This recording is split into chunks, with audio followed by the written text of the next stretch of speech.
Hello, this is Mrs. Gregory. This video was for my 7th graders. We're doing notes on lesson 39, and we'll be opening our books to page 280. Please follow along. Our lesson today is on proportions. So we'll be learning something about proportions today. Here's the book in front of you. Just wanted you to know this is where we're at if you don't have a book. And we're going to be discussing this section right here. I'll do a little lesson on it before we actually get to the examples. But so I just want you to be prepared. We're going to be learning about cross products today. And if you have not, I believe we've talked about it before, but we're going to revisit this this subject. And let me go ahead and get started then. All right. And we will talk about how to do those cross products. All right, now, first thing I want to do is I'm going to rewrite the definition of proportion for you. Okay, so what I have here, it says a proportion is a statement that two ratios, and I'm going to say there a lot of times in fraction form, are equal. Okay, they are equivalent fractions, just to let you know. And there's two ways to know if these two fractions are actually equal. One way, which is probably the easier way, if it's possible, is to reduce both fractions. If they both reduce to the exact same answer, then we know that we have a proportion. All right. The other method is to use cross products. All right. And I'm going to discuss cross products, but it's a method where we multiply. Let me go ahead and write this down. We multiply, if I have a fraction A over B, and I tell you that it's equal to C over D, cross product says that I could multiply A times D. All right. I'm going to say A times D, and I'm going to tell you it's equal to B times C. All right, this is the basic understanding of cross products. And if these two are equal, then we know that these two fractions are what we call, they form a proportion. All right, so let's go a little deeper and get an example. All right. And ultimately what we will do is once we know that two fractions are proportional, we will be able to find a number or a missing number. We'll be able to solve problems involving proportions. All right, let's go on, and I'm going to use the example that's given on page 280. So some of you, and I just kind of wrote this out, I'm going to write this is on page 280. So if you don't remember, go to page 280, kind of look at that. All right, on page 280, they give us two fractions. Of course, they put an equal sign there. But I'm just writing 16 over 20. And I don't know if it's equal or not. I'm just going to test if they are correct or if they are proportions or not. Is 16 over 20 proportional to 4 over 5? All right. The first test I gave you was just to reduce them. And in this case, this is easy to reduce. We can reduce 16 over 20 by dividing both the numerator and the denominator by 4. 4 happens to be the greatest common factor between these two, and we get a 4/5. And of course, 4/5 is already reduced, and it turns out 4/5 is equal to 4/5. So yes, I can say yes, they are equal. They are. Yes, they are proportional. And this is the first test. This is the easier one, if it's possible, but it's not always possible. All right. Now the second one says use cross products. So what I do, all right, here is the fractions. All right, I'm going to use a cross product. I say 6 times 15. I go across here. I make a cross right here. 6 times 15, is it equal to 20 times 4? I put that right here. All right, hopefully everybody sees that. All right, and then when I do the mathematics, and you can use a calculator at this point, guys. There's a lot of this stuff, especially when we start dealing with decimals, and we're going to need our calculators. And so please feel free to do that. So it turns out that this is equal to 80, and so is 20 times 4 equal to 80. So yes, my cross product method also tells me that yes, they are equal. So I wanted you to understand the cross products and how that works. All right, so they are proportional. All right, let's move on. Let's go on to example number 1. Now example number 1, first thing they do is they give us a word problem. I don't necessarily agree with giving us a word problem right off the bat, but let me go ahead and show you the word problem before I go ahead and show you how we work it out, okay? The word problem says, and remember to read everything at least twice. Do it twice. All right, first time just to understand the problems, make sure there's no words you don't understand. Second time we start writing down what we know. We want to write down what we know. And then the second thing we look for is, what are we looking for? That's important. What are we looking for? All right, so let's go ahead and read this. It says, Mia can read 12 pages in 20 minutes. At that rate, how many pages can she read in 30 minutes? All right, and we can find the answer by solving this proportion. So let me go ahead and do this. I know they got it here, but I want to kind of give you a little bit more. All right, so what we do to set up this as a fraction, pages in minutes, that's our rate. All right, number of pages per time. A lot of times when we're dealing with time, we're dealing with rates. So this is the thing we know. Mia can read 12 pages in 20 minutes. And so what I'm going to do is put pages, and we'll set up a fraction per minute. And I just want you to keep that in mind when I set up my proportions, because this is the most important part. So she did 12 pages in 20 minutes.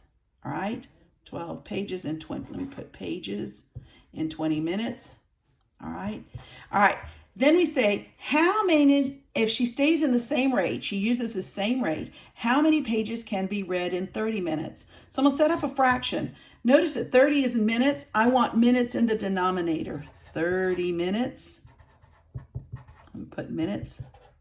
All right. We don't know. Here's our mystery value. We don't know how many pages. That's what we're looking for. This is what I know. This is what I'm looking for. How many pages can she read in 30 minutes? All right. Now, I'll be honest with you. If I could reduce, but I'm going to show you the cross product.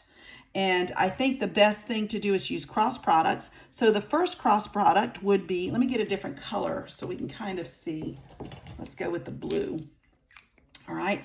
I always like to start with the variable. Anytime you have a letter, we call it a variable. So this first cross product starts at 20 times x. And I'm going to say it's equal to the multiplication of these two values, 12 times 30. All right. So this is my cross product. This is my cross product line. All right. So I've multiplied across. I always like to have my variable on the left side. It's just my preference. It doesn't matter because some people will end up doing it differently and it doesn't matter. So I'm going to simplify this by saying 20 times x is equal to 12 times 30, which is 360. All right. I know that 12 times 3 is 36, and I have a 0 here, so I tack it on. Some of you already know that trick. The question is, 20 times what is going to equal to 360? We learned in the past, if I'm multiplying by these two numbers, I could use these two numbers to find x. So it turns out that all I have to do is divide. If I divide it, x is actually equal to 360 divided by 20, right? Because x times 20 is going to give me this. So all I need to do is divide. All right. If you were in my algebra class, I'd say I don't want 20x. I just want 1. So I can divide 20 by 20 and give me 1. And if I did that, I can divide the other side. You have to do the exact same thing to both sides. So technically, I end up with the same way of looking at it. This is my algebra class. This is how we learned how to do it in section 1 of our book. And we end up with x is equal to 360 divided by 20, which becomes, I believe, 18. Let me make sure, just to, you know me, not always so good. Divided by 20 equals 18. So 18 is in pages, by the way. So to answer the question, she can read, I can write Mia can read 18 pages in 30 minutes. All right, so the actual answer is here, and here's my answer in word form or in sentence form. So you can see that. Hopefully that's visible to you. All right. And then I'm going to move on. Take a moment, look at that again. You have the solution also in your book. Pretty much does it the same way I do. All right. But that's all you need to do. You set up your proportion. All right. Set up your proportion. Then you go ahead and set up your cross products. All right. I simplified. We end up with 20x equals 360. And then I know that x is equal to 360 divided by 20, which gives me 18. Okay. All right, let's go on to example number 2. All right, I don't need to show you the book because all I did was rewrite this for you so we could look at that. I'm going to go ahead and do it in my darker pen so it's a little bit easier. All right. Again, I'm going to put 15 over x. Please write down your original problems. A lot of you are just writing down answers, and I want you to write the original problem. It's helpful. All right, so here's the original problem. Now I'm going to set up my cross products, and I like to start with my variable. So I'm going to multiply 20 times x. All right, if I don't do anything, this is 20 times x equals, and I'm going to say 15 times 32. Anytime you see two numbers next to each other, all right, they are normally being multiplied. Okay, that's the way we do it. Now I could have said 14 and put the x times or put a dot, but this also works. Put them in parentheses next to each other. So we're going to multiply that. So 20 times x is equal to 15. Let me go ahead and put this up here. 15 times 32, and I get 480. 480. All right, but I don't want 20x. I only want one of them. So I'm going to divide both sides by 20. So 480 divided by 20. All right, so I'm going to end up with x equals 480 divided by 20. And I end up with my final answer being 24. All right, so now a way to check this. Okay, so my final answer is 24 if I did it right. So here's my check. Is 15 over 24, is it equal to 20 over 32? All right, just a question. All right, and it's a good thing to check your answers. All right, both of these are divisible. Let's go ahead and reduce. If I reduce this by, I believe, 3, all right, divide by 3, I end up with a 5 over 8. So it reduces. And 20 over 32 divides by 4, and I reduce it. It becomes a 5 over 8. So because they both reduce to the same number, that's a good check. All right. Or I can use 15 over 24. All right. That's one way to do it. This is the reduce method. Or I can use cross products. Cross products, make sure you can see this. I can use the cross products method. Does it equal 24 over 32? And cross product, does 24 times 20, does this equal 15 times 32? Here's another way. So I'll multiply them. 24 times 20, by the way, is 24 times 20 equals 480. And then 15 times 32 equals 480. And here's my second check. So this was just a check. 24 is the correct answer, and I just checked it. Okay, I used both methods. Method 1 is to reduce. Number 2 is to go ahead and use cross products. And we use cross products to actually, this skill, to find the answer, the initial answer. So hopefully that's explained well. All right. All right, I've got one more problem, and this one you'll definitely need to use your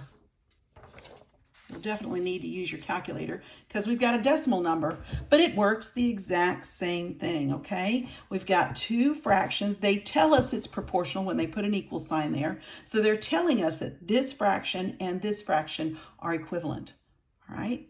That's what makes them proportional. So I can use the cross products method to find my variable, all right, my missing value. So again, I'm going to rewrite it.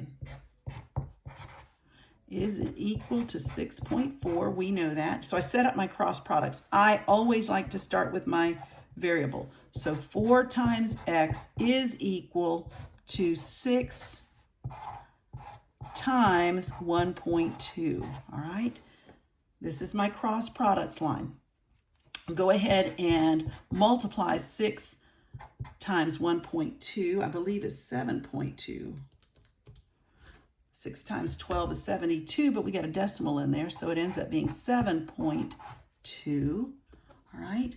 But I don't want 7.2. I don't want 4x. I want 1x. So technically, I'm going to divide both sides by 4.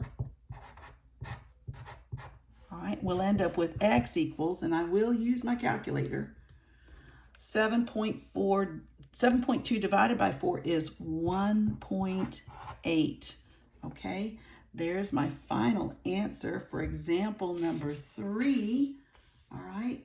Now, I'm going to say x is the answer. So to solve this, now I'm going to check it real quick, but I'm not going to be able to do the reducing fractions because I got these decimals in here. But if I put 1.8 over 1.2 and I say it's equal to 6.4, my cross product says that 1.8 times 4 better equal 6 times 1.2.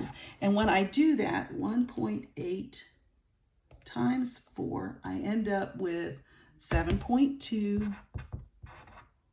And then does 1.2 times 6 is equal to 7.2. And so I have proved that 1.8 is the correct answer, okay?